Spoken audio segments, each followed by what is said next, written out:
Tu as adopté un chiot il y a 3 semaines. Tu as lu partout qu'il fallait le socialiser avant ces 12 semaines, sinon c'était foutu. Alors tu le promènes dans les rues, tu le portes pour croiser des inconnus, tu invites des amis chez toi, tu le poses dans des parcs à chiens. Et là, ton vétérinaire te dit « il faut 100 stimuli en 3 mois ». Tu te sens submergé, tu stresses, et ton chiot le ressent. Tu commences à croire que si tu rates une étape, tu auras un chien peureux et agressif pour toujours. Stop, ce n'est pas comme ça que ça marche. Dans cette vidéo, tu vas découvrir pourquoi la checklist de socialisation est un piège, comment fonctionne vraiment le cerveau d'un chiot, et surtout, comment transformer cette période en jeu stratégique sans pression. Tu repartiras avec 3 techniques concrètes, testées par des chercheurs, pour exposer ton chiot au monde sans le submerger. Et tu arrêteras de vivre cette socialisation comme une course contre la montre. Le message dominant chez les éducateurs canins, c'est « expose ton chiot à tout avant ses 12 semaines, sinon il sera traumatisé à vie ». On te sort une liste de 100 items, bruit d'aspirateur, personne avec chapeau, enfant qui crie, vélo qui passe. Et tu dois cocher des cases. Sauf que cette logique de checklist vient d'une lecture trop simpliste des travaux de Coppinger. Coppinger n'a jamais dit qu'il fallait un nombre précis de stimuli. Il a dit qu'il y avait une fenêtre de sensibilité, mais que la qualité et le rythme des expériences comptaient plus que la quantité. Le vrai problème, c'est que cette approche crée de l'anxiété chez le maître. Et l'anxiété, ça se transmet au chiot par la laisse, par la voix, par les micro-gestes.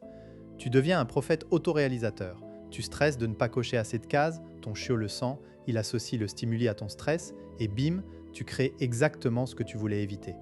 Sans parler du chiot qu'on balade de force dans un environnement bruyant, parce qu'il faut cocher le bruit de la circulation, et qui finit par se recroqueviller dans un coin. La socialisation, ce n'est pas le nombre de stimuli, c'est le nombre d'associations positives. Ce que les propriétaires ignorent, c'est que le cerveau d'un chiot est un organe de prédiction bayésienne, comme l'a montré la chercheuse Alexandra Horowitz. Le chiot ne stocke pas des fichiers, bruit aspirateur, OK. Il construit des modèles probabilistes. Si tu le poses dans une situation et que tu le rassures, il intègre. Quand ma personne est calme, les environnements nouveaux sont sûrs. A l'inverse, si tu le forces, il intègre. Quand je rencontre du nouveau, ma personne devient tendue, donc c'est dangereux. La fenêtre critique ne se ferme pas à 12 semaines comme une porte qui claque. Elle se referme progressivement et la plasticité cérébrale reste bien plus longtemps. L'erreur, c'est de prioriser la variété avant la sécurité. Prenons l'histoire de Sophie, une architecte de 34 ans, vivant à Lille, qui a adopté un border collie mâle, appelé Pixel. Sophie avait téléchargé une checklist de 100 stimuli sur un forum. Elle s'était promis de tout cocher en 2 mois. Le premier jour, elle emmène Pixel dans un square où des enfants jouent au foot. Pixel a 9 semaines. Il tremble, il se colle à ses jambes. Sophie, stressée de ne pas cocher la case enfant qui court, le rassure en le caressant nerveusement en lui parlant d'une voix aiguë. « C'est rien mon bébé, c'est les enfants, c'est bien, regarde, c'est bien. » Mais son cœur bat vite, ses mains tremblent. Pixel lève la tête, lit son visage et décode. Danger. Résultat, à chaque fois qu'il voit un enfant courir, il aboie, il tire. Sophie est découragée. Elle croit qu'elle a raté la socialisation. Pourtant, la solution n'est pas d'arrêter les sorties, mais de changer de méthode. Sophie a commencé par ce que les éthologues appellent l'immersion progressive avec contrôle. Elle a choisi un seul endroit calme, un jardin privé chez une amie, avec un enfant calme de 8 ans, Léa. Elle a donné à Pixel le choix, s'approcher ou s'éloigner. Léa était assise, immobile, avec des friandises. Pixel a hésité, puis il est venu renifler la main de Léa. Sophie était assise à 5 mètres, détendue, lisant un magazine. Pixel est retourné plusieurs fois vers Sophie pour se ressourcer. En 1 semaine, Pixel cherchait Léa pour jouer. Puis Sophie a augmenté la difficulté.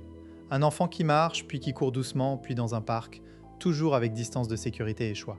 1 mois plus tard, Pixel pouvait traverser un parc avec des enfants qui jouent au foot, sans réagir. Sophie avait coché la case, mais surtout, elle avait construit un modèle de prédiction positif.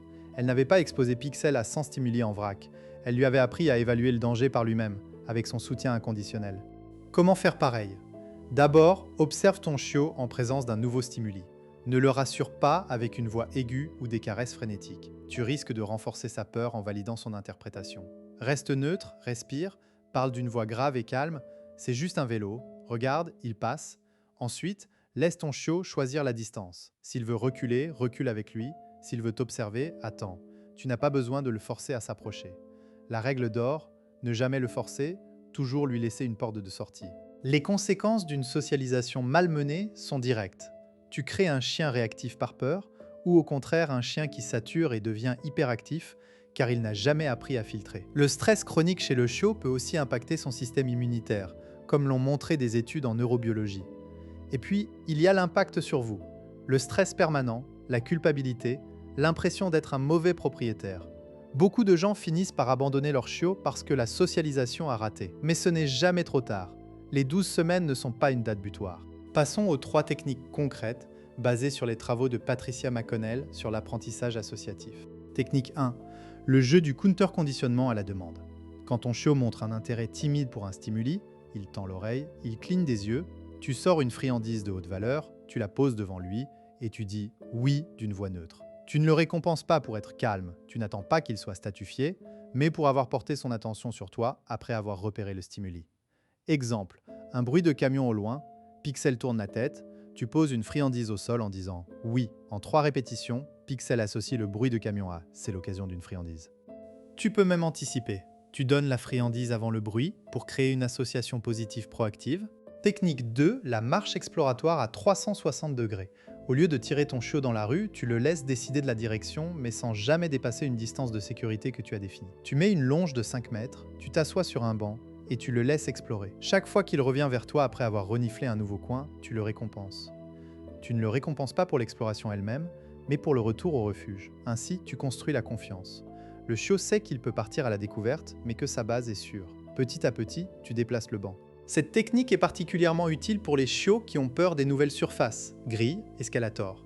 Tu les laisses approcher, reculer, s'habituer. Technique 3, le planning des stimuli espacés. Ne cherche pas les stimuli, laisse-les venir. Tu établis une routine avec 3 environnements différents par semaine. Lundi, coin calme de la ville. Mercredi, forêt. Vendredi, rue résidentielle. Dans chaque environnement, tu pratiques les 2 premières techniques. Au bout d'une semaine, tu ajoutes un environnement un peu plus stimulant. Mais tu ne passes pas d'un environnement calme à un marché bondé en un jour. Tu fais des paliers. Calme, calme avec un bruit, calme avec 2 bruits, etc. Comme pour un escalier, tu montes une marche à la fois. Si ton chiot recule, tu redescends d'une marche. Je t'entends dire « mais je n'ai pas le temps de faire tout ça, j'ai un travail, des enfants ». C'est un argument valable, mais il repose sur une idée fausse, que la socialisation demande des heures d'exposition. En réalité, 10 minutes par jour de travail ciblé, c'est plus efficace que 3 heures de balade où tu promènes ton chiot dans le chaos en espérant que ça rentre. Tu peux intégrer ces techniques dans ta vie. Quand tu vas chercher le pain, tu fais une séance de 5 minutes. Quand tu es au téléphone dans le jardin, tu mets ton chiot en longe et tu l'observes. La clé, c'est la régularité et la qualité, pas la quantité. Une autre objection. Mon chiot est déjà adulte, est-ce trop tard? Non. La plasticité cérébrale existe chez le chien adulte, c'est juste que la fenêtre critique est considérée comme optimale. Les techniques marchent aussi, mais il faudra peut-être plus de temps et de patience. On en parle dans une autre vidéo. Pour finir, retiens ceci. La socialisation n'est pas un exploit. C'est un accompagnement. Tu n'es pas un dresseur qui coche des cases, tu es un guide qui montre que le monde est un endroit sûr. Le meilleur outil, c'est ton propre calme. Avant d'exposer ton chiot, expose-toi toi-même aux stimuli, sois détendu. Respire. Si tu stresses, ton chiot stresse. Alors, pour ta prochaine sortie, laisse ta checklist à la maison, prends des friandises et fais confiance à la lenteur. Abonne-toi, active la cloche et laisse un commentaire pour me dire quelle est la plus grande peur de ton chiot. On se retrouve très vite pour une prochaine analyse.